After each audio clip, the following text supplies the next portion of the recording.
Au nom du Père, du Fils et du Saint-Esprit. Amen. Mes frères et sœurs, nous sommes le 1er juillet et nous célébrons logiquement la fête du précieux sang de notre Seigneur Jésus-Christ. Mais comme dans notre Église gallicane, nous le solennisons le dimanche, le 1er dimanche de juillet, et que le 1er juillet est aussi une fête importante, nous avons privilégié ce soir de célébrer Saint Joseph René Villate, notre premier patriarche. Et ce n'est pas faire agir au précieux sang que de privilégier ce grand missionnaire, ce grand patriarche, puisqu'il s'était lui-même consacré au précieux sang de Jésus et qui lui avait consacré tout son ministère. Ainsi, sur ses armoiries, nous trouvons un cœur ensanglanté, rappelant justement le précieux sang de Jésus. Ainsi, il avait aussi, dès les débuts de son ministère presbytéral en tant que prêtre, créé la Société des missionnaires du précieux sang. Car oui, nous avons affaire à un grand, très grand missionnaire, qui à la fin du XIXe siècle n'a pas eu peur d'arpenter les mers du monde entier pour le service de Dieu. Des fois, certains peuvent sourire quand des prêtres vont par monts et par vaux, un peu partout, pour célébrer un baptême, pour célébrer une ordination, pour célébrer ou pour aller rencontrer les gens. Et Monseigneur Villate, lui, c'était pas un peu partout en France, c'était un peu partout dans le monde qu'il s'est rendu présent. Sa jeunesse a été normale, dans une famille chrétienne, catholique, originaire sans aucun doute de la petite église, mais c'est à cette époque que la petite église a commencé, je vais dire, à rentrer dans le rang, et donc à suivre les sacrements et le catéchisme de l'église romaine.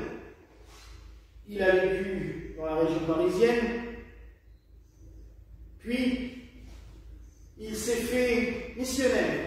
Il est parti vers ce qu'on appelait à l'époque la Nouvelle-France, le Québec, et aussi vers des provinces dont on ne soupçonne pas qu'elles étaient francophones à l'époque, cette région du Wisconsin, que l'on connaît tout simplement parce que c'est là qu'était située, je le dis toujours en souriant, la première petite maison dans la prairie. C'est ces terres, et ça vous donne une idée des terres arides sur lesquelles elles étaient. Alors pas la deuxième, quand ils sont bien installés dans leur village, mais tout au début de la série, quand on les voit dans cette cabane de rondins, en plein milieu d'une prairie immense, où l'hiver, il y a 1,5 mètre de neige, où on ne peut pas sortir pendant des mois. Et bien c'est dans cette région-là que Monseigneur Villate a commencé son ministère. Il a été ordonné prêtre dans l'église vieille catholique. Il a travaillé avec les évêques anglicans de Fond-du-Lac. Vous voyez déjà la gaieté du nom de cette ville, Fond-du-Lac. Il a arpenté les campagnes. On dit que la première messe qu'il a célébrée pour des fidèles, c'était sur une planche posée entre deux rondins de bois dans une cabane de rondins où on faisait du fromage. Voilà. C'est à peu près les débuts de son ministère, et c'est là qu'il a créé la Société des missionnaires du précieux sang à Duval. Très vite, il a converti énormément de gens. C'était des populations francophones, d'origine belge la plupart. Il a prié avec eux, il a travaillé avec eux. Aussi bien qu'en 1886, ils vont l'élire évêque. Mais les jalousies, les tensions vont aller de pair, donc il va rester évêque élu pendant quelques années, travaillant avec d'autres missionnaires qu'il va recruter. Ils sont assez nombreux, je pense notamment au père Gauthier. Ils vont arpenter toutes les campagnes. Et un de ses amis, qui a été canonisé depuis, évêque orthodoxe à l'époque pour l'Alaska et aussi pour une grande partie des États-Unis, Monseigneur Tico, qui deviendra par la suite le patriarche de Moscou et qui sera canonisé par l'Église orthodoxe comme Saint Tikhon de Moscou, va l'orienter vers une église qui serait susceptible de l'accueillir consécration épiscopale, il va l'orienter vers l'église d'Antioche, la plus ancienne église chrétienne au monde. Et c'est là où le rapport est très intéressant avec les lectures de la messe de ce jour, puisque la messe de ce jour, c'est la messe que l'Église catholique romaine utilise pour les papes, qui ont été canonisés. Monseigneur Pilate a été notre premier patriarche, donc l'équivalent d'un pape, dans le sens large du terme, c'est-à-dire le primus inter pares, le premier parmi les égaux, celui qui est là pour réunir, pour rassembler, et pas un souverain pontife où tout le monde doit obéissance aveugle. Et donc, il va vers Antioche. On l'oriente sur Ceylan, où il y a en effet, au sein de l'église d'Antioche, déjà une communauté de tradition catholique. On y célèbre la messe catholique, les rites catholiques, mais il dépend du patriarcat d'Antioche. Et c'est l'évêque Julius Alvarez, d'origine portugaise, qui va consacrer Monseigneur Pilate, accompagné de plusieurs évêques, dont Grégoire de Parumala. Et ce qui est très intéressant et très beau, parce que des fois on a voulu dire, et on a voulu réduire la consécration de Monseigneur Pilate à un épiphénomène, à quelque chose de... Ouais, bon, c'était quelques évêques un peu pas sérieux. Monseigneur de Parumala, Grégoire de Parumala, et Monseigneur Julius Alvarez ont été tous les deux canonisés par l'Église orthodoxe d'Antioche. Ils sont vénérés et leur tombeau attire tous les ans des millions de fidèles en Inde pour venir prier sur leur tombe. Donc vous imaginez à quel point ce n'étaient pas des gens légers. Et c'est vraiment une consécration d'une solidité énorme. Et on le voit parce que son travail va continuer. Il va retourner au Canada, au Wisconsin. Et juste pour vous dire aussi, c'est que ces fidèles étaient des gens avec la foi chevillée au corps. Parce que nous, prêtres, quand on des fois on part pendant une semaine, on a des fois du mal à ce que les gens viennent à la messe, parce qu'ils sont bouffés dans les activités quotidiennes.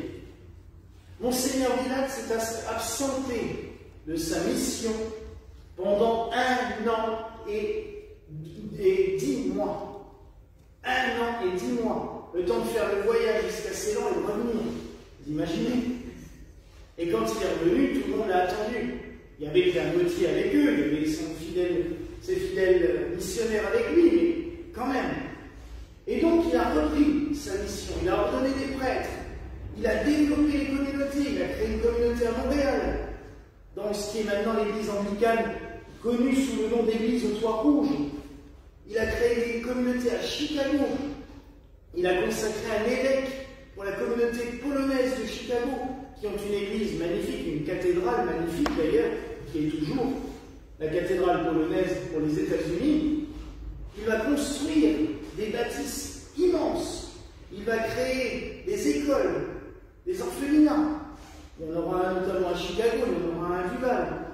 Il va partir pour le Mexique afin d'y créer une communauté religieuse. La Société du Précieux Sang existe déjà, mais il va créer une communauté qui va vivre en communauté, qui vont créer une cité. Alors c'est une cité innovante au début du XXe siècle, car elle vit en autonomie, dans une culture qu'on qualifierait maintenant de biologique, parce qu'ils n'utilisent aucun produit. C'est le début des produits phytosanitaires, eux n'en veulent pas.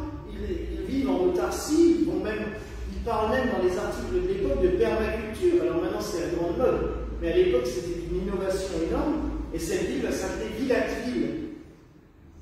Malheureusement, elle disparaîtra dans les années 20, au moment de la révolution mexicaine, où beaucoup de communautés chrétiennes vont disparaître.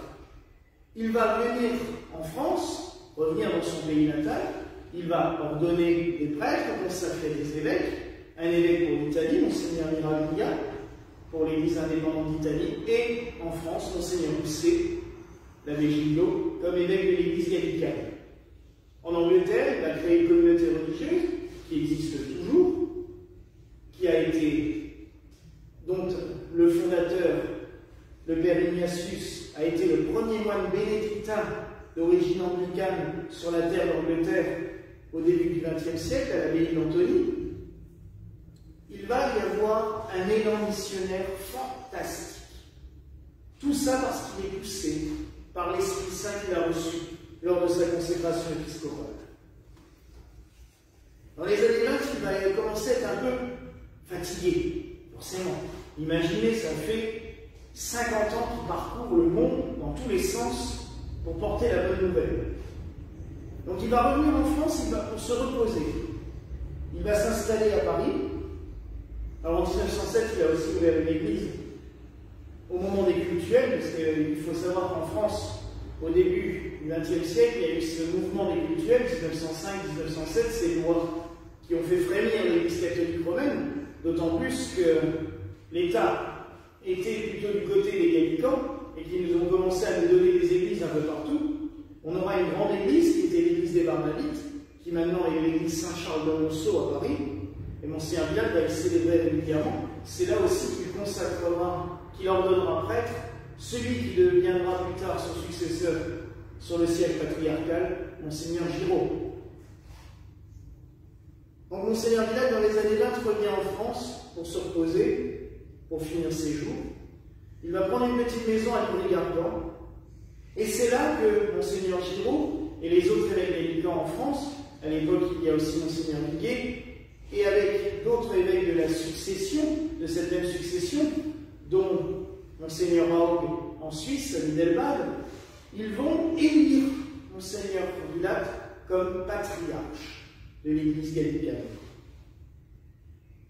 Et c'est important parce que même s'il ne va pas garder son titre longtemps, puisqu'il va prendre une semi-retraite, il va se retirer à l'abbaye de Montcolbert, près de Versailles, on va dire qu'il a renié le gallicanisme, c'est ce que les Romains diront, ce qui est totalement faux, puisqu'on a retrouvé, grâce à la divine providence, des lettres de lui jusqu'à la fin de ses jours, où il continue à gérer l'Église, à écrire. Il va écrire notamment régulièrement à Monseigneur Bécaud, évêque gallican de Lyon. Il va continuer son activité, réduite, mais il va continuer son activité de patriarche jusqu'à la fin de sa vie, et il signera toujours comme patriarche. Et il va laisser un élan missionnaire partout. À l'heure actuelle, il y a des centaines d'évêques au monde de la succession Villate. D'ailleurs, le Creed, à une époque, ne parlait pas des églises gallicanes, mais parlait des églises villatiennes, comme des églises de sa succession. Beaucoup d'églises vont travailler ensemble. Nous, notre Union apostolique gallicane, travaille avec les églises de la succession de Monseigneur Villate en Angleterre. Ces créations vont continuer, la Société missionnaire du Précieux Sang va continuer. Nous en avons toujours une branche chez nous. L'ordre de la couronne d'épines que je porte, dont je suis un des prélats commandeurs pour la France, continue. Il prospère beaucoup en Angleterre. Ici, nous allons y travailler. Il y a encore pas mal de choses à faire, mais nous l'entretenons avec bonheur, car cet ordre est quelque chose aussi de spirituel, mais c'est aussi un ordre honorifique, mais qui nous rappelle quand même toujours que notre travail tourne autour du Christ. Et il nous laisse un travail à faire. Exactement ce que le Seigneur a dit à Pierre. Car Monseigneur Villate était un des successeurs de Saint-Pierre. Ils ne sont pas qu'à Rome. Il faut arrêter de voir Saint-Pierre, le siège de Pierre à Rome, à longueur de temps. Non. L'église d'Antioche a été créée par Pierre. Il y a toujours à Antioche, en Turquie, près d'Antalya, la grotte où Saint-Pierre célébrait la messe, où il a consacré Évode, le premier évêque d'Antioche. Cette église a été la première, et tous les évêques qui dépendent de l'église d'Antioche sont des successeurs de Saint-Pierre. Moi-même, je le suis, je dois être à la 243e place, si je me souviens bien. Donc, nous avons tous les évêques ont ce pouvoir de dire, de dédier que le Christ donne à Pierre, parce que quand il dit « c'est sur cette pierre que je fonderai mon église », ce n'est pas sur Pierre, la personne, mais c'est sur sa foi. quand il dit à Pierre, qui crois-tu que je suis?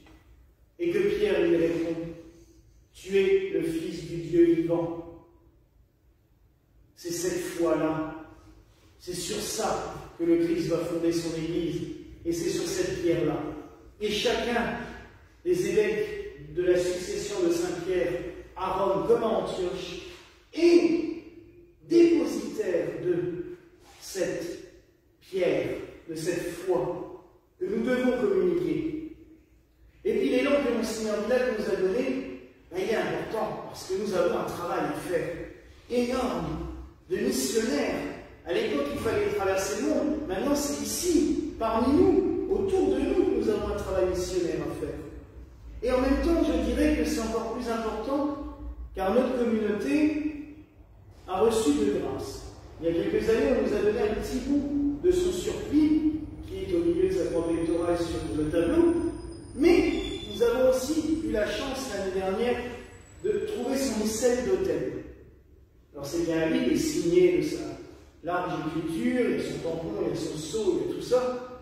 Et les hasards, les coïncidences, mais il n'y en a pas, c'est Dieu qui l'a voulu, c'est que c'était un bouquiniste qui l'avait conservé, qui m'a téléphoné parce qu'il avait lu mon livre sur Monseigneur Villacq par internet. Il s'est dit, bah, tiens, j'ai un livre qui lui appartient, je vais les contacter. Mais il ne savait pas du tout que nous étions distants de 5 km. Et qu'en fait, on a été récupéré, acheté à 5 km d'ici. Donc, vous voyez à quel point les petits clins d'œil de la Providence sont bons. Et nous avons la chance de pouvoir le conserver maintenant ici, dans notre Église. Alors oui, mes frères et sœurs, ce que nous devons retenir, c'est ce travail que le Christ nous a donné. Paix mes brebis, paix mes agneaux. Ça veut dire des en dépêtre. Car nous avons un troupeau dont nous devons nous occuper. Comme Monseigneur Villacq l'a fait. Nous devons le faire. Nous sommes missionnés par lui. Mais nous ne sommes pas seuls parce que comme nos églises sont canonisées, il nous bénit, il nous protège. Et je peux vous dire qu'il écoute parce que je le prie souvent dans mon ministère. Je lui dis, aide-nous, s'il te plaît, parce que le travail est long. Et comme disait le Christ, la moisson est abondante, mais les ouvriers sont peu nombreux. Donc supplions-lui aussi d'avoir des prêtres, des évêques, qui soient solides, qui tiennent la route, j'allais dire, parce que la route est longue, et donc nous ne pouvons pas baisser les bras en cours de route. Travaillons comme l'a fait Monseigneur Villacq, travaillons comme nous le demande le Christ, et surtout, n'oublions pas ce pouvoir énorme. Je vous en parle souvent dans les homélies parce qu'on l'expérimente beaucoup ici, le pouvoir de lier et de délier. Quand on délie les nœuds ou les problèmes chez quelqu'un, au nom du Christ, je peux vous dire que ça fait des merveilles et des miracles. Alors oui, n'oublions jamais ces paroles du Christ, qu'elles restent gravées à jamais dans nos cœurs, et soyons dignes d'être les successeurs de Monseigneur Villacq, car il nous a laissé une grande mission, mais il nous a aussi laissé un héritage énorme. Soyons-en dignes. Voilà la grâce que je vous souhaite ce soir au nom du Père, du Fils et du Saint-Esprit. Amen. Et que la paix du Seigneur soit toujours avec vous. Et avec ton esprit.